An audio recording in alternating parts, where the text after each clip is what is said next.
I met my younger self for coffee today. We were both 20 minutes late. Some things never seem to change. He showed up in all black, black hair, smudged eyeliner, worn boots, looking like a ghost that hadn't slept in weeks. I showed up in sweats and combat boots, carrying a different kind of exhaustion. He ordered a black coffee. I ordered a cappuccino with whole milk. He looked at me, confused. Whole milk? Seriously? I said, you still drink black? He want to sit outside and have a cigarette. I said, no. He was like, did you quit? I said, mostly. He looked over me and said, your skin's clear now. I said, I was vegan for 7 years. That really helped, and a lot of meditation. He says, meditation? That sounds so lame. I said, I went to India. Everything changed. He stared at me like I betrayed him. You left fashion for spirituality?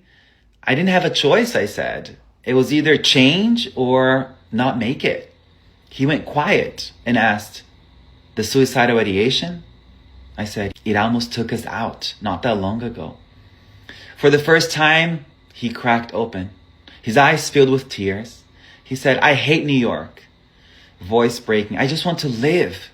I said, we do. We got out of New York. We live in LA now. We've seen the world just like you've always dreamed of. He blinked, trying to take it in. Are you still close with mom and dad? He asked. I said, yes, always. But mom died 2 years ago, and dad's never been the same. He looked at me. What? I can't imagine life without her. I said, neither could I, but somehow I do, every day.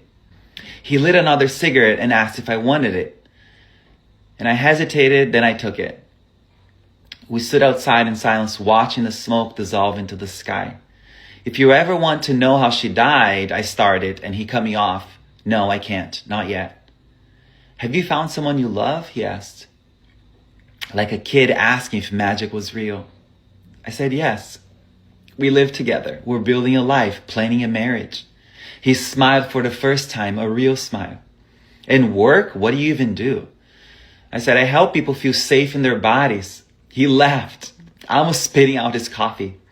What the hell does that even mean? I laughed too. I said, you get it one day. His head was down and he looked up and said, I'm scared about the future. What's the point of living if all this just hurts so much? I leaned in and looked straight in the eye and said, the point is to stay. Stay through the grief. Stay through the fear. Stay because there are people you haven't even met yet who will love you.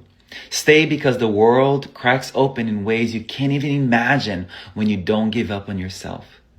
He didn't say anything. He just nodded, flicking his ash in the wind. He asked, are you happy? I said, most days, but I carry grief with me, like another organ in my body. He said, you sound sad. I said, happy, both all at once. That's what real life looks like.